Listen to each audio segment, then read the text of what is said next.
ایک صحابی نے ایک دفعہ پوچھ لیا کہ یا رسول اللہ صلی اللہ علیہ وسلم، میرا ملازم بڑی ہی غلطیاں کرتا ہے، میرا غلام بڑی غلطیاں کرتا ہے، تو کتنی کو دفعہ معاف کروں؟ کتنی کو غلطیاں ایک دن میں کو کر سکتا ہے؟ 2 دفعہ کر لے گا، 3 دفعہ بھول جائے گا۔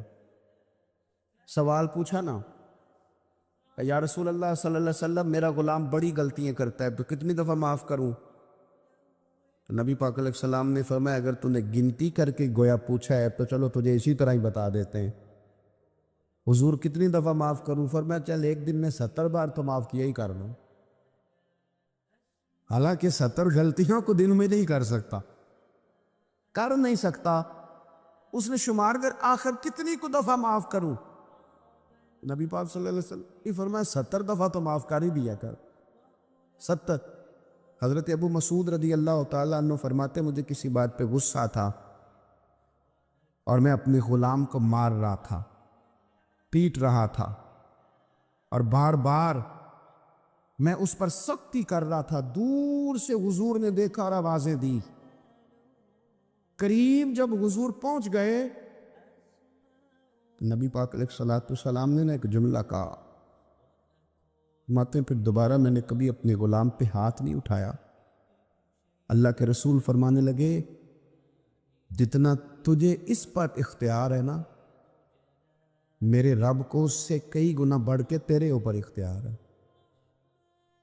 اگر آج اللہ تعالیٰ نے یہ تقسیم کر دی ہے کہ کسی کو تمہارا ملازم بنا دیا ہے، کسی کو تمہارے ماتحت کر دیا ہے، تو اس کا معنی یہ تو نہیں کہ تم اب اس سے پیار کرنا چھوڑ دو، اس پر شفقت کرنا چھوڑ دو۔ رسول کریم صلی اللہ تعالیٰ علیہ وآلہ وسلم نے ارشاد فرمایا کہ جتنا اختیار تمہیں اس پر ہے نا، اس سے کہیں بڑھ کر، اس سے کہیں بڑھ کر اللہ تعالیٰ کو تم پر اختیار۔ میرے ایک کلاس فیلو ہیں، تو وہ تقریر کر رہے تھے اور میں سن رہا تھا، تو مجھے بعد میں کہنے لگے آپ تبصرہ کریں میں نے کیسی تقریر کی ہے۔ یہ ہوتا ہے نا جی، بعض اوقات دوست بیٹھتے ہیں بے تکلف تو کئی دفعہ کچھ باتیں ایسی ایک دوسرے کے ساتھ کرتے ہیں، تو مجھے کہنے لگے آپ بتائیں کہ میں بات کر رہا تھا تو کیسی تھی؟ تو میں نے کہا جب آپ بات کر رہے تھے تو میں ڈر رہا تھا، مجھے لگ رہا تھا کہیں آپ لڑ نہ پڑیں۔ بھئی آپ اطمینان سے بات کریں، آپ تسلی سے بات کریں، آپ خندہ پیشانی کے ساتھ بات کریں۔ میرے نبی پاک صلی اللہ تعالیٰ علیہ وسلم نے فرمایا، مسلم شریف کی حدیث ہے، حضور فرماتے ہیں نیکی کو کبھی چھوٹا نہیں سمجھنا، نیکی کو حقیر نہیں سمجھنا۔ کچھ نہ ہو سکے تو اپنے بھائی سے مسکرا کے بات ہی کر لیا کرو، بات کرو تو تمہارے لہجے میں ترش روئی نہ ہو۔ بعض اوقات آپ تلخ بات کرتے ہیں، آپ کا لہجہ تلخ ہوتا ہے تو آپ کی صحیح بات بھی قبول نہیں کی جاتی، لیکن اگر آپ کے لہجے میں مسکراہٹ ہو، آپ کے لہجے کے اندر خوبصورتی ہو، تو آپ کے اپنے بھی، آپ کے بیگانے بھی، سب کے سب آپ کی بات کو تسلی کے ساتھ سمجھنا وہ گوارا کریں گے۔ اسی طریقے سے ہمارا دل کرتا ہے کہ لوگ ہماری بات سنیں، ہمارے گرویدہ ہوں، ہم جو پیغام دینا چاہتے ہیں وہ پیغام لوگ اچھے طریقے سے قبول کریں، اس پر لوگوں کی توجہ زیادہ ہو، یہ ہمارا شوق ہوتا ہے۔ اور دنیا میں اب تو فیمس ہونے کا شوق بڑا بڑھ گیا ہے، اب بڑا بڑھ گیا۔ اب تو لوگوں کو نا شاید لوگ مقبولیت اسی کا نام لیتے ہیں کہ میرے اتنے لائکس ہیں، اتنے فالور ہیں، اتنے سارے لوگ ہیں تو شاید میں بڑا مقبول ہوں۔ یاد رکھنا، قابلیت سے زیادہ قبولیت ضروری ہوتی ہے۔ فالور کیا کریں گے اگر رب بھی راضی نہ ہوا تو؟ لائکس کیا کریں گے؟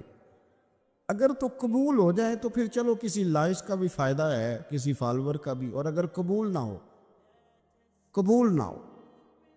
تو پھر کوئی فائدہ جنوں پریتم اپنا آنکھ ہی نہ، وہ اجے سہاگن ہو ہی نہیں۔ تو جب وہ قبول کر لے پھر تو بڑی بات ہے، اور اگر قبولیت نہ ہو تو پھر بڑے بڑے مجمع بھی کوئی فائدہ نہیں دیتے۔ ہماری خواہش ہوتی ہے کہ لوگ ہمیں جانیں، لوگ ہمیں پہچانیں، ہمارا بڑا نام ہو، ہمارا بڑا ذکر ہو، ہمارے بڑے تذکرے ہوں۔ تو میرے نبی پاک صلی اللہ تعالیٰ علیہ وسلم نے ارشاد فرمایا، حضرت ابو ہریرہ رضی اللہ تعالیٰ عنہ روایت کرتے ہیں، حضور فرمانے لگے، تم مال کے ذریعے لوگوں کو اپنا گرویدہ نہیں بنا سکتے، پیسے دے کے لوگوں کو پیچھے نہیں لگا سکتے۔ کتنے کو دو گے؟ دیکھیں نا، پیسوں سے تو بندے کا لالچ شروع ہو جاتا ہے، ایک دفعہ دے، پھر دوسری دفعہ دے، پھر تیسری دفعہ دے، روز دیں گے تو بندہ راضی ہوگا، اور اگر آپ نے 99 دفعہ دیا، ایک دفعہ نہیں دیا تو وہ ناراض ہو جاتا ہے۔ تو کتنا کو لالچ پورا کریں گے؟ تو حبیب پاک علیہ الصلوۃ والسلام فرمانے لگے، تم پیسے دے کے لوگوں کو اپنا گرویدہ نہیں کر سکتے، ہاں خندہ پیشانی سے، حسن اخلاق سے ملو گے تو لوگ تمہارے گرویدہ ہو جائیں گے۔ تمہارا اخلاق، تمہاری خندہ پیشانی، تمہارا اچھا کردار، یہ لوگوں کو گرویدہ کر سکتا ہے۔ مال و دولت سے لوگ گرویدہ نہیں ہوتے۔ تو ہمارا وہ جو روزمرہ کا لوگوں کے ساتھ تعلق ہے، لب و لہجہ ہے، میں نے دیکھا ہے بہت سارے لوگ ایسے ہیں جن کے ساتھ لوگ آنا جانا، ملنا بیٹھنا آہستہ آہستہ چھوڑ دیتے ہیں، اور وہ کس لیے چھوڑ دیتے ہیں؟ وہ ان کے رویے کی وجہ سے چھوڑ دیتے ہیں، ان کے انداز فکر کی وجہ سے چھوڑ دیتے ہیں، ان کے شکووں کی وجہ سے چھوڑ دیتے ہیں۔ مزاج ہوتا ہے نا ہمارا کہ ہمیں شوق ہوتا ہے تعلق زیادہ لوگوں کے ساتھ ہو، اور پھر یہ بھی شرط ہوتی ہے کہ میں جس کے پاس جاؤں وہ مجھے یہی کہے کہ تو میرے ساتھ ہی پیار کر۔ ایک صاحب مجھ سے کہنے لگے کہ یہ میں محفل کراتا ہوں، آپ بھی تشریف لائیں، اور میں 20 علماء کو بلا چکا ہوں، اور بڑے بڑے نامور نام انہوں نے میرے سامنے لیے۔ میں نے ان سے پوچھا کہ جو نام آپ نے لیے ہیں اور آپ کی تصویریں بھی ساتھ ہیں، میں الحمدللہ تسلیم کر گیا ہوں آپ کی بات کو، لیکن سوال میرا یہ تھا کہ کیا آپ نماز بھی پڑھتے ہیں؟ 21 علماء کو آپ نے بلایا یا 20 کو بلایا اور بڑے بڑوں کو بلایا، اور مجھے بھی آپ دعوت پیش کر رہے ہیں، تو نمازی بھی آپ ہیں، نمازی بھی ہیں؟ کہنے لگے آپ دعا کریں میں نماز پڑھنا شروع کر دوں۔ میں نے ان سے کہا خدا کے بندے، اب اگر تو کسی اور کو بتائے گا کہ 20 اتنے بڑے لوگوں سے میرا تعلق کر پڑھتا میں نماز بھی نہیں، تو لوگ کیا سوچیں گے کہ 21 مولوی مل کے بھی ایک بندے کو نمازی نہیں بنا سکے۔ تو آپ اپنے لب و لہجے سے صرف باتوں سے گرویدہ کسی کو کر لیں گے؟ آپ یہ دیکھیں کہ اخلاق کس طرح کا ہے، لہجہ کس طرح کا ہے، آپ کے بات کرنے کا انداز کتنا حسین ہے، اس لفظ کے اندر حسن کتنا زیادہ ہے۔ نبی پاک صلی اللہ علیہ وسلم بھی تبلیغ فرماتے، ہم بھی تبلیغ کرتے ہیں۔ میں اور آپ جب تبلیغ کرتے ہیں تو اس تبلیغ کے اندر شکوہ ہوتا ہے اور تنقید ہوتی ہے، اور بعض جگہ میں نے یہ بھی دیکھا ہے کہ طنز ہوتا ہے، طنز۔ ہم دوسرے کو دین کی دعوت رہے ہیں، لیکن ہمارے لب و لہجے سے طنز اور ترش روئی چھلکتی ہے۔ تو دولت کے پیچھے لگ گیا ہے، تو بالکل جاہل ہے، تو بالکل تیرے خاندان میں سے بھی کوئی نہیں ادھر آتا۔ آپ طنز کر رہے ہیں، آپ دعوت دین نہیں دے رہے۔ دعوت دین تو گلدستے میں رکھ کے پیش کی جاتی ہے، اس کی تو ایک خوبصورتی ہے، اس کا تو ایک حسن ہے، اس کی تو اپنی ایک جاذبیت ہے، اس کی اپنی ایک نورانیت ہے۔ صحابہ کرام علیہم رضوان فرماتے ہیں کہ حضرت سعد بن معاذ رضی اللہ تعالیٰ عنہ کا جنازہ تھا۔ اللہ کے پیارے محبوب صلی اللہ تعالیٰ علیہ وسلم نے جنازے کی امامت فرمائی، اور جنازے کی امامت کے بعد ابھی نہ قبر کے تیار ہونے میں کچھ ٹائم باقی تھا، تو حضور زمین پہ تشریف فرما ہوئے۔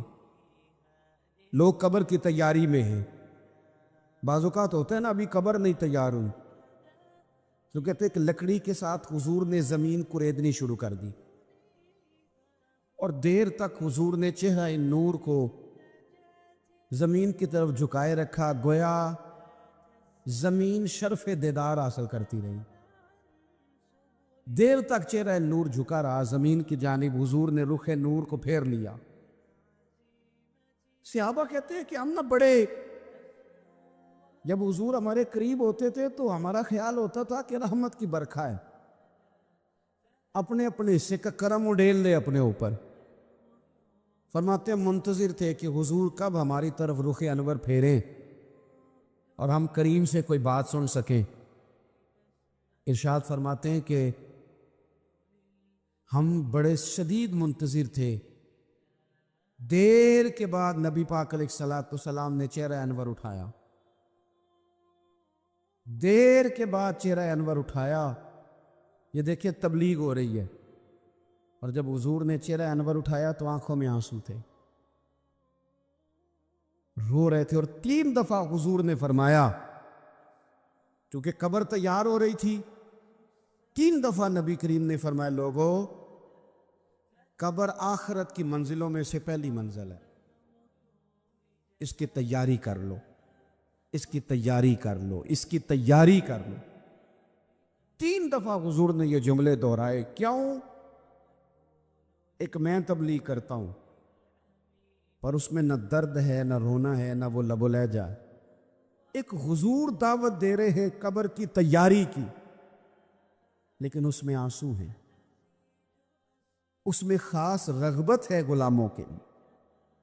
تو اپنی زندگی کے اندر جو ہمارا انداز تکلم ہے، ہمارا انداز گفتگو ہے، میں کہا کرتا ہوں کہ ہم نا دین کے لیے جب کلام کر رہے ہوتے ہیں تو شدت ہوتی ہے ہمارے جملوں کے اندر۔ بعض مقامات شدت کے ہوتے ہیں، آپ جہاد کی بات کر رہے ہیں، ناموس رسالت کی بات کر رہے ہیں، تو کسی جگہ آپ کے لب و لہجے کے اندر شدت کا ہو جانا برا نہیں ہے، بلکہ وہ اچھا ہے۔ لیکن میرے عزیز، ہر وقت ہی کچھ لوگ تلخ ہیں، انہیں کسی وقت بھی آپ ان سے ملاقات کر لیں وہ لوگ آپ کو پریشان ہی نظر آئیں گے۔ حضرت سیدنا عبداللہ ابن عمر رضی اللہ تعالیٰ عنہ روایت کرتے ہیں کہ نبی پاک صلی اللہ تعالیٰ علیہ وآلہ وسلم نے ارشاد فرمایا کہ جنت میں ایسے بھی کمرے ہوں گے، جنت میں کچھ ایسے کمرے، کچھ ایسے مکانات بھی ہوں گے کہ باہر کھڑے ہوں گے تو اندر نظر آئے گا، اور اندر کھڑے ہوں گے تو باہر نظر آئے گا۔ یعنی ایک تو تم آئینے لگاتے ہو نا، وہ دیواریں اتنی شفاف ہوں گی کہ اندر باہر سے ان کا حسن دکھائی دے گا۔ حضرت سیدنا مالک اشعری رضی اللہ تعالیٰ عنہ بیٹھے تھے، کہتے ہیں میں نے فوراً عرض کی حضور وہ ملیں گے کس کو؟ وہ جو اتنے حسین گھر ہوں گے کہ دیواریں ہی شیشے کی محسوس ہوں گی، اندر باہر سے حسن کے جلوے دکھائی دیں گے، حضور وہ ملیں گے کسے؟ تو اللہ کے پیارے محبوب علیہ السلام نے فرمایا وہ اس کو ملیں گے جو گفتگو اچھی کرے گا، جو گفتگو اچھی کرے گا، لب و لہجہ اخلاق والا ہوگا، گفتگو اچھی کرے گا، لوگوں کو کھانا کھلائے گا، اور جب لوگ سو رہے ہوں گے تو وہ اٹھ کے اپنے رب کی عبادت کرے گا۔ اس شخص کو وہ مکانات ملیں گے جن کی دیواریں آئینے کی مانند ہوں گی، جن کا حسن تازہ ہوگا، جن کو اللہ تبارک و تعالیٰ نے اپنے فضل سے مزین کیا ہوگا، سنوارا ہوگا۔ ہم اگر تھوڑی سی توجہ کریں نا تو کئی دفعہ وقت گزر جاتا ہے، لہجہ نہیں بھولتا، لہجہ یاد رہتا ہے۔ آپ تو 2 منٹ کے لیے غصے میں تھے نا، تو آپ نے کوئی بات کر دی کسی غریب کو، کسی شخص کو، آپ غصے میں تھے، آپ نے کہہ دیا، اس بیچارے نے سن لیا، لیکن وہ باتیں اسے سونے نہیں دیتی، بار بار یاد آتی۔ کوئی آپ کے ساتھ تلخ کلام کر دے نا، کبھی تلخ گفتگو کر دے، بندہ جب سامنے آتا ہے وہ باتیں یاد آ جاتی ہیں، تکلیف ہوتی ہے، اور وقت گزر جاتا ہے۔ لڑائیاں ہمیشہ چل نہیں سکتی۔ لڑائی کتنی دیر کی ہوتی ہے؟ 1 دن کی، 2 دن کی۔ قتل بھی ہوں تو اگر قاتل کو پھانسی بھی ہو جائے تو پھانسی کے بعد بالآخر لڑائی تو ختم ہو ہی گئی نا۔ لڑائی ہمیشہ چلتی، تلخی ہمیشہ چل سکتی نہیں۔ تلخی روٹین میں چلنے والا سکہ، کوئی سکے روٹین میں چلتے وقتی ہوتے، یہ جو غصے کا لب و لہجہ ہے، تلخی کا سکہ، یہ بھائی روٹین میں نہیں چلتا، اس نے ایک نہ ایک دن ختم ہو جانا ہے۔ روٹین میں پیار ہی چلتا ہے۔ حضرت جابر ابن عبداللہ کہتے ہیں حضور پہلے دن مدینہ منورہ آئے، میں زیارت کے لیے گیا تو میں نے مسکراتے دیکھا۔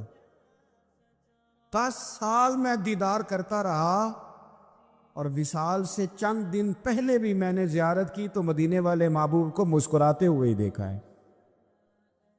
یہ جو آپ کا لب و لہجہ ہے نا، اخلاق والا، حسن والا، مسکرانے والا، یہ لب و لہجہ نا ذرا لمبا چلتا ہے، یہ روٹین ہے، یہ روز چلے گا۔ یہ سکہ وہ ہے جو رائج الوقت رہتا ہے، یہ کبھی بھی ختم ہونے والا یہ خزانہ ہے۔ تو یہ جو آپ کا تلخ لب و لہجہ ہے، یہ روٹین نہیں۔ عارف رومی رحمۃ اللہ علیہ فرماتے ہیں کہ وہ مثال دینے کے لیے بات سمجھاتے ہیں، فرماتے ہیں ایک شخص جنگل میں لکڑیاں کاٹنے جایا کرتا تھا تو شیر سے دوستی ہو گئی، یعنی ڈائریکٹ بادشاہ سے دوستی ہو گئی، اور بادشاہ بھی وہ جو جنگل کا بادشاہ ہے، جنگل کے بادشاہ سے دوستی ہو گئی۔ اب وہ لکڑہارا غریب آدمی تھا، لکڑیاں تو کاٹنی ہوتی تھی، تو وہ جنگل کا بادشاہ اعلان کر دیتا جانوروں کو کہ میرا دوست آیا، ایک تو کوئی تنگ نہ کرے، اور دوسرا یہ کہ سب لوگ مل کے اس کے ساتھ تعاون کرے۔ کبھی کوئی جانور لکڑیاں اکٹھی کراتا، کبھی کوئی اپنی پشت پہ گدھا، بیل، گھوڑا، خچر رکھ کے وہ لکڑیاں باہر چھوڑنے آتا۔ تو اب اس کی بڑی دھوم مچ گئی جنگل کے اندر، لکڑہارا مزدور تھا، وہ بادشاہ سے دوستی کر کے بادشاہ ہی بن گیا۔ وہ گھر آ کے نا بیوی کو اکثر بتاتا کہ میرا ایک دوست ہے، میں جاتا ہوں تو ساری پہلے ہی مخلوق کھڑی ہوتی ہے میرے استقبال کے لیے۔ دوستی جو بڑے سے ہو گئی ہے۔ بنا ہے شاہ کا مصاحب تو پھرے ہے اتراتا، وگرنہ شہر میں غالب کی آبرو کیا ہے۔ ہمیں تو پوچھتا ہی کوئی نہیں، یہ تو بنا ہے شاہ کا مصاحب تو پھرے ہے اتراتا، وگرنہ شہر میں غالب کی آبرو کیا ہے۔ تو وہ لوگوں کو بتاتا، بیوی کو بھی بتاتا دوست ہے، تو بیوی کہنے لگی اتنی تو تعریفیں کرتا، یہ نہیں بتایا کہ وہ جنگل کا شیر ہے، بس نیرا دوست بتا دیا۔ بیوی کہنے لگ گئی کہ تو اتنا جو اس کا ذکر کرتا ہے تو کسی دن بلا نا، بلا کسی دن تاکہ اس کی دعوت کریں۔ اب اس نے پھر نہ اس کو پردے میں رکھا، کیا کہتے ہیں آج کل، سرپرائز دینا ہے، ان کا سرپرائز دینا ہے جی، پردے میں رکھا کہ وہ شیر ہے۔ تو وہ بلا لیا گھر، اب اس کے لیے کچا گوشت، ظاہر ہے شیر نے کچا گوشت سکھانا تھا۔ وہ کہنے لگی پکانا کس طرح کا ہے؟ وہ کہنے لگا جب وہ آئے گا پھر بتاؤں گا۔ اب وہ کچا گوشت 2-3 بکرے ذبح کر کے ڈال دیے، وہ آ گیا شیر۔ عارف رومی کہتے ہیں جب وہ آیا نا تو اس کی بیوی نے دیکھا، اس نے ایک سخت جملہ کہہ دیا، کہنے لگی اوہو میں سمجھی تھی پتہ نہیں کون ہے، اس طرح کے درندے تیرے یار ہیں، کتے بلے دوست بنائے ہوئے، یہ کیا بات ہوئی؟ خیر وہ شیر نے سن لیا، گوشت کھایا، وہ چلا گیا۔ اگلے دن لکڑہارا لکڑیاں کاٹنے گیا تو شیر نے ملاقات کرتے لکڑہارے سے کہا کہ یہ نا کلاڑی اٹھا اور میری پشت پہ نا ایک زخم کر دے۔ اس نے کہا نہیں میں یہ کام نہیں کرتا، تو میرا دوست ہے۔ اس نے کہا سن بھائی، میں نے پیار سے کہا ہے تو مان جا، ورنہ میں ہوں شیر، میں نے تجھ سے منوا ہی لینا ہے، میں کوئی تکلیف دوں گا مناسب نہیں، تو کر۔ اس نے کلاڑی اٹھائی اور اس کی پشت پہ ایک زور سے زخم لگا دیا، خون بہنے لگا۔ اس نے کہا تو نے آج کے بعد آنا ہے، لکڑیاں کاٹنی ہے، تجھے کوئی کچھ نہیں کہے گا، بس یہ ایک حکمت تھی جو میں نے کیا ہے۔ قصہ مختصر، وہ آتا رہا، لکڑیاں ملتی رہی، خدمت بھی ہوتی رہی، 6-8 ماہ گزر گئے۔ ایک دن شیر اس سے کہنے لگا یہ میرے ذرا بال اٹھا کے دیکھ، وہ جو تو نے زخم لگایا تھا وہ کہاں پہ ہے؟ اس نے وہ بال اٹھا کے دیکھا تو زخم ملا ہی نہیں، کئی جگہ پہ ٹٹولا کا، یار یہاں تھا یہاں تھا یہاں تھا۔ شیر نے پھر کیا کمال جملہ کہا، اس نے کہا کہ وہ جو کلاڑی کا زخم تو نے لگایا تھا نا وہ مکمل ہو گیا، لیکن تیری بیوی کا جو لہجہ تھا اور اس کی جو تلخی تھی وہ آج تک میرے ذہن میں موجود ہے۔ غالباً عنایت اللہ مرحوم کی بات ہے، ایک گزرے ہیں کالم نگار یا قدرت اللہ شہاب کی، کہتے ہیں کہ میں کسی نے ان سے کہا کہ تم کسی سے کچھ لیتے نہیں، خودداری کیسے سیکھی؟ تو کہنے لگے ایک مہنگے ہوٹل میں روٹی کھانے گیا، تو اس مہنگے ہوٹل کا جو چوکیدار بابا تھا نا وہ سردیوں میں اس طرح کے کپڑے پہن کے آیا کہ ٹھٹر رہا تھا، کہاں پر آتا۔ تو میں نے آگے بڑھ کے کہا کہ بابا تیرے پاس موٹے کپڑے کوئی نہیں؟ کہتا بیٹا ہوتے تو میں نے پہنے نہ ہوتے۔ تو کہتے میں نے کہا کہ اس وقت رات ساری تو نے ڈیوٹی کرنی ہے تو انہی کپڑوں میں رہو گے؟ تو کہتے ہیں کہ وہ کہنے لگا ہاں بیٹے کیا بتاؤں، 4 بچے، بوڑھا ہوں، ان کی نوکری کرنی ہوتی ہے، اور ان 4 بچوں میں صرف بیٹیاں ہیں، بیٹا ہے کوئی نہیں میرے پاس۔ تو میں تو آج چائے پینی تھی تو میری بیوی مجھے کہہ رہی تھی کہ تھوڑی سی پتی اور 1 کپ دودھ گھر میں پڑا ہے، بچے سوتے ہیں تو آپ کو بنا کے دیتی ہوں۔ کہتے میں تو چائے اس طرح پیتا ہوں جس طرح دوائی پی جاتی ہے۔ تو میں نا وہ تھوڑی سی سب روگاں دا روگ محمد جس دا نام غریبی، تو میں نے وہ چائے میری بیوی بنا کے لائی ہے، تو میں نے کہا بھلی مانے تجھے بھی ٹھنڈ لگ رہی ہوگی تھوڑی، تو بھی پی لے۔ تو اس نے کہا نہیں آپ نے ساری رات چوکیدارا کرنا ہے، آپ پیئے۔ کہتے میں پی کے آ گیا ہوں۔ کہتے عین عشاء کا وقت تھا، سردی کا موسم تھا، گھاس تھی باٹ، ہوٹل کے بابا کھڑا تھا۔ کہتے میں نے نا بابے کی بات سنی تو میں نے سمجھا کہ اس وقت کا سب سے بڑا سخی میں ہی ہوں، اور میں لگا ہوں قارون کے خزانے کو جوتا مارنے، لگا ہوں میں بہت بڑی سخاوت کرنے۔ کہتے میں نے جیب میں ہاتھ ڈالا اور 5 آنے نکال کے بابے کو دیے۔ میں نے کہا بابا لے جاؤ، اکٹھی چینی لے جاؤ، اور 5 آنے کا بڑا کچھ آیا کرتا تھا اس زمانے میں، اکٹھی چینی اور پتی لے جاؤ اور گھر میں چائے پیو۔ کہتے اتنی دیر ہوئی تو عشاء کی اذان ہو گئی، اور جب مؤذن نے اذان پڑھی اور میں نے 5 آنے بڑھائے تو بابے نے لپیٹ کے مجھے دیے۔ کہنے لگے میں تو تجھے اچھا آدمی سمجھا تھا، تو نے مجھے کیا سمجھ لیا ہے؟ میں نے اچھا سمجھ کے دکھڑا سنایا اور تو مجھے کیا سمجھ بیٹھا؟ یہ آرزو کرم اور میں آپ سے کروں؟ یہ بھیک اس کو دیجیے جس کا خدا نہ ہو، یہ بھیک اس کو دیجیے جس کا خدا نہ ہو۔ کہا جا رکھ اپنے پیسے۔ اور کہتے ہیں پھر میں نے اس بابے کو دیکھا، اس نے جوتے اتارے اور ٹھنڈی گھاس پہ اس نے اللہ اکبر کہہ کے نماز کی نیت باندھی، اور کہتے ہیں جب وہ سجدے میں گیا تو میں محو حیرت تھا، اور جب بابا اتحیات پہ بیٹھا تو میں رو رہا تھا۔ میرا دوست کہنے لگا کیا ہوا؟ میں نے کہا آج مجھے سمجھ میں آیا ہے، ایاک نعبد و ایاک نستعین، آج بات سمجھ میں آئی ہے، آج سمجھ میں آئی، ایاک نعبد و ایاک، یہ آج مسئلہ سمجھ میں آیا ہے۔ کہتے ہیں اس بزرگ نے سلام پھیرا اور کہنے لگا تو ابھی گیا نہیں؟ میں نے کہا بابا میں تیرے جلوے دیکھ رہا ہوں، میرا تحفہ قبول کیوں نہیں کیا؟ تو کہتے ہیں بابا رو پڑا۔ کہنے لگا بیٹا اگر 5 آنے مانگ کے کھانے ہوتے تو میں رات کو سردیوں میں مزدوریاں نہ کرتا، اپنے پیسے گھر لے جا، میرا رب مجھے محنت کے ساتھ اتنا دیتا ہے کہ میں بیٹیاں بھی پال لیتا ہوں اور روٹی کھا کے سوتا ہوں، تو جب مجھے اللہ نے محتاج نہیں کیا تو میں محتاجی کیوں دکھاتا پھروں؟ کہتے ہیں میں ساری زندگی اس کو دعائیں دیتا رہا، خدارا خوددار بنو، خوددار بنو، خوددار بنو۔ اب تو ہماری ملت کا جوان، میں بڑا رونا روتا ہوں، یہ ملت کے جوان، او ملت کے دوستو، جوان بچے، جوان 34 سال کا خوبصورت جوان، طاقتور، بھائی تو کیا کام کرتا ہے؟ کہتا میں کوئی کام نہیں کرتا۔ کیوں؟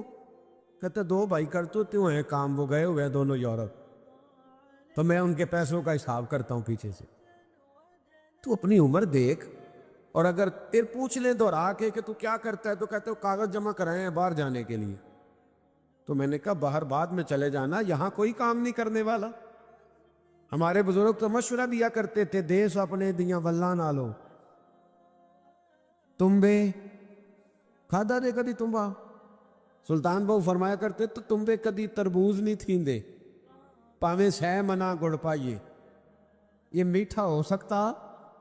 تو بزرگ کہتے ہیں دیس اپنے دیاں ولہ نالو تمبے لا لا کھائیے، ایمی غیر ملک دے باغاں اندر میوے کھان نہ جائیے، ادھر رہ، یہاں کام کوئی نہیں ملتا، یہاں کوئی ڈیوٹی نہیں، یہاں کوئی محنت نہیں، جدوجہد کر آگے بڑھ۔ میرے بھائی مانگے نہیں، سوال نہیں کرے، ہاتھ نہ پھیلائیں۔ نبی پاک کی پسند کیا ہے؟ سنو بخاری میں حضور نے فرمایا بھیک مانگنے والے مومن سے وہ مومن اچھا ہے۔ حضور اپنی امت کو مشقت میں نہیں ڈالتے، عزیز علیہ ما عنتم حریص علیکم بالمؤمنین رؤوف الرحیم، پر فرمایا بھیک مانگنے والے، ہاتھ پھیلانے والے مومن سے مجھے وہ والا مومن پسند ہے جو ایک رسی لے کے پہاڑ پہ چڑھ جائے اور پھر لکڑیاں اس رسی سے باندھ کر اپنی کمر پر اٹھائے اور بازار لے جا کر بیچے، خود بھی کھائے اور دوسروں کو بھی کھلائے۔ مجھے وہ مومن زیادہ اچھا لگتا ہے۔ کشکول طلب پھیلانا، مانگنا، سوال کرنا امت مسلمہ کا یہ شیوا نہیں ہونا چاہیے۔ دنیا میں کوئی پیشہ برا نہیں۔ حضرت داؤد لوہے کا کام کرتے تھے، لوہے کا کام حضرت داؤد کو کئے برا لوہار کو، یہ حضرت داؤد کرتے تھے، خود نبی پاک علیہ السلام نے بیان فرمایا۔ حضرت نوح علیہ السلام لکڑی کا کام کرتے تھے، حضرت سیدنا آدم علیہ السلام کھیتی باڑی بھی کرتے تھے اور کپڑا بھی بنا کرتے تھے، اماں حوا گھر کے اندر کپڑا بنتی تھی، یہ پیشے برے ہیں؟ حضرت ادریس علیہ السلام کپڑے سیا کرتے تھے جو ہمارا درزی کام کرتا ہے، یہ پیشے برے ہیں؟ ایک پیشہ برا ہے دنیا میں، ایک پیشہ، وہ ہے کسی سے مانگ کے کھانا۔ برتن دھونے والا برا نہیں ہوتا، جھاڑو دینے والا برا، چوکی دارا کرنے والا برا۔ نوجوان کہتا ہے میری پھوپھی مہربان ہو جائے تو میں لندن چلا جاؤں، ماموں مہربانی کرے تو امریکہ چلا جاؤں، کوئی بندہ میرے اوپر نظر کر دے تو میں بچ جاؤں۔ بندوں کے سہارے کیوں ڈھونڈتا ہے؟ سہارا ڈھونڈنا ہے تو یا بیت اللہ شریف کے رب کا ڈھونڈ یا گنبد خضرا والے مصطفیٰ کا تلاش کر۔ یہ سہارا تجھے اونچا کرے گا، یہ تجھے بڑا کرے گا، یہ سہارا تیرے اندر قوت اور طاقت پیدا کرے۔ کن لوگوں کے پیچھے؟ ہاں اگر اللہ تعالیٰ اپنی مرضی سے کوئی اپنے فضل سے چیز دے دے، کچھ لوگ نہ زیادہ نیک بن جاتے، کہتے ہیں جی لینا نہیں چاہیے ویسے۔ تو آؤ میں آپ کو ایک حدیث پاک سناؤں، یہ بخاری مسلم دونوں میں۔ اگر خود بخود مل جائے نا کسی شخص کو، خود بخود مل جائے، میر تقی میر نے کہا تھا تجھ پہ صدقے تیرے محبوب پہ قربان رہے، مولا ہم تو جس گھر میں رہے تیرے ہی مہمان رہے۔ اگر کسی کو مل جائے تو بخاری مسلم ہے، نبی پاک صلی اللہ علیہ وسلم نے حضرت عمر فاروق کو کچھ دیا، مال غنیمت میں سے حضرت عمر کو کچھ دیا، خود حضور نے تو جناب عمر کہنے لگے حضور جو مجھ سے زیادہ ضرورت مند ہے اسے دے دے، تو نبی پاک نے فرمایا عمر یہ تحفہ ہے اسے قبول کر لیں۔ محبوب نے فرمایا سوال کرنا منع ہے اور خواہش رکھنا بھی منع ہے، لیکن اگر کوئی خود دے تو اسے قبول کر لینا چاہیے۔ حضرت عمر نے رکھ لیا، وہ مال رکھ لیا۔ اب اسی حدیث کے دوسرے لفظ الترغیب و ترہیب میں مسند امام احمد بن حنبل میں نبی پاک علیہ السلام نے فرمایا عمر نہ نفس کی خواہش ہونی چاہیے، نہ ہاتھوں سے مانگنا چاہیے، اور اگر اللہ تجھے کسی جگہ سے خود بخود دے دے، عطا کر دے، تو سمجھ لے یہ اللہ نے مجھے اپنی طرف سے روزی عطا فرما دی، پھر اس کو منع کرنا نہ۔ حضرت سالم بن عبداللہ بن عمر، حضرت عمر کے پوتے، وہ فرماتے پھر عمر فاروق کی عادت تھی، مانگا نہیں کرتے تھے، لیکن اگر کچھ دیتا تھا تو حضرت عمر اس کو رکھ لے۔ توجہ ہے میری بات پر؟ میری طرف دیکھیے، حضرت عمر پھر اسے اگر کسی کو کوئی شخص تحفہ دیتا ہے، نذرانہ دیتا ہے، کوئی شخص کسی شخص کے سامنے کوئی ایسی چیز رکھتا ہے تو یہ بخاری ہے، نبی پاک نے حضرت عمر سے کہا جب کو دے تو سمجھ لے یہ اللہ کی طرف سے، پھر تو اسے سوال نہ کر، لیکن اگر تجھے اللہ کسی طرف سے عطا کر دے تو پھر وہ لینے کی تجھے، اگر کوئی کسی خطیب کو نذرانہ خود دیتا ہے تو لینے کی، بول کے بتائیے، اگر کوئی مزدور کسی جگہ مزدوری کرتا ہے تو وہ مالک خوش ہو کے اسے کہتا ہے 2000 روپیہ تیرا انعام ہے، تو اس کے لیے قبول کرنا جائز ہے، درست ہے۔ اگر کوئی خوش ہو کے کسی کو کہہ دیتا ہے کہ بھائی میرا دل کرتا ہے تیرے ساتھ بڑا اچھا وقت گزرا ہے، ایک جوڑا بطور تحفہ تجھے میں ایک سوٹ دینا چاہتا ہوں، تو اس کے لیے وہ قبول کرنا جائز ہے۔ یہ حدیث بخاری مسلم سے ثابت۔ لیکن طلب کرنا یا خواہش پیدا کرنا یا اپنی طبیعت کے اندر ذوق رکھنا یا یہ مزاج پیدا کرنا یا یہ شعوری طور پر یہ ذہن بنانا کہ مجھے ملے گا، شریعت اس کو پسند نہیں کرتی۔ تو میرے عزیز، کرنا کیا کام کیا ہے؟ اب ہم نے کرنا کیا ہے؟ ہم نے محنت کرنی ہے، جد و جہد کرنی ہے، کوشش کرنی ہے، آگے بڑھنا ہے، ہمت کرنی ہے۔ دنیا میں نہ کوئی چیز ٹھہری ہوئی نہیں۔ جب سے ہم پیدا ہوئے سورج روز چڑھتا ہے نا، بول دے نہیں تسی، ہاں نہ ہمیں نہیں کر دے، سورج روز چڑھتا ہے، کبھی تھکا تو نہیں وہ؟ تو آپ کیسے تھک جاتے ہیں؟ چاند روز طلوع ہوتا ہے، کبھی تھکتا تو نہیں؟ ہم کیسے تھک گئے؟ کیسے تھک گئے؟ کرامن کاتبین بیٹھے ڈیوٹی کر رہے ہیں اپنی، انہوں نے کہا تو نہیں کہ نہیں آج تھکاوٹ ہے، آج کا کام کوئی اور کرے گا۔ ایک تسلسل ہے، دریا بہہ رہے ہیں تو بہرحال بہہ رہے۔ جب بھی ہم نے زمین کے اندر گندم کا بیج بویا ہے تو زمین نے نہیں کہا کہ اب میں تھک گئی ہوں، ابھی کل تو تم نے کاٹا ہے میرے اندر سے چاول کا بیج، چاول کا تم نے فصل کاٹی ہے تو فوری طور پہ گندم لے کے آ، کبھی اس نے انکار کیا ہے؟ تو جب ساری چیزیں تغیر پذیر ہیں، چل رہی ہیں، انسان تھک جاتا ہے، انسان کہتا ہے نہیں اب میں نے نہیں محنت کرنی، اب کوئی اور ہی کرے گا، اب کوئی کما کے لائے گا تو میں کھاؤں گا، اب میرے سے جد و جہد نہیں ہوتی۔ میرے نبی پاک صلی اللہ علیہ وسلم نے پسند فرمایا ہے محنت کرنا۔ نبی پاک صلی اللہ تعالی علیہ وسلم سے ایک صحابی نے پوچھا حضور بہترین روٹی کون سی ہوتی ہے؟ ہم سے کو پوچھے تو شاید ہم کہیں کہ چڑے بٹیرے، یا اگر وہ دوبارہ پوچھے تو کہے وہ جو گوشت اپنے بکرے کا بچا کے نہیں رکھ لیتے بڑی عید پہ، کہندے یار آن کے تکے لاواں گے، وہ مزے کا ہوتا ہے۔ یا لوگ کہتے او ہو گئے سا جو تھے نا فلاں ہوٹل پہ، تو وہاں جتنا دا بلکہ اس کی پبلسٹی کر رہے ہوتے ہیں، کہتے ہیں وہ ہوٹل وہاں بنا ہے، میں بھی گیا تھا، پھر ہوٹل 10 دفعہ جا کے تو پھر 5ویں دفعہ میں معدے کے ڈاکٹر کے پاس بھی گیا تھا، تو دونوں کا کارڈ میرے پاس ہے، دونوں ہی رکھ لو تمہارے کام آئیں۔ ہم پبلسٹی، نبی پاک صلی اللہ علیہ وسلم سے صحابی نے پوچھا حضور بہترین کھانا کون سا ہے؟ بہترین کھانا؟ تو صحابہ کہتے ہیں کہ اب اس نے جو سوال پوچھا تو ہمارے ذہنوں میں یہ تھا کہ حضور کہیں گے شوربہ اور روٹی، یا گوشت بھی کھانوں کا سردار ہے اس کے بارے میں کہیں گے، یا نبی پاک صلی اللہ علیہ وسلم شوربے کے اندر روٹی بھگو کے کھاتے تھے، اس کی بات ہوگی۔ صحابی نے پوچھا حضور بہترین کھانا کون سا ہے؟ ہمارے ذہنوں میں جواب کے بارے میں تخیلات اور تھے، تصورات اور تھے۔ جب حضور نے پوچھا نا، اس صحابی نے پوچھا حضور کون سا کھانا بہتر ہے؟ نبی پاک نے فرمایا وہ والا کھانا جو بندہ اپنے ہاتھ سے مزدوری کر کے کھاتا ہے، وہ کھانا سارے کھانوں میں سے بہتر ہے، سب کھانوں میں سے بہتر کھانا وہ جو تو مزدوری کر کے کھاتا ہے، جو تو جد و جہد کے ساتھ کھاتا ہے، جو تو کمائی کر کے کھاتا ہے۔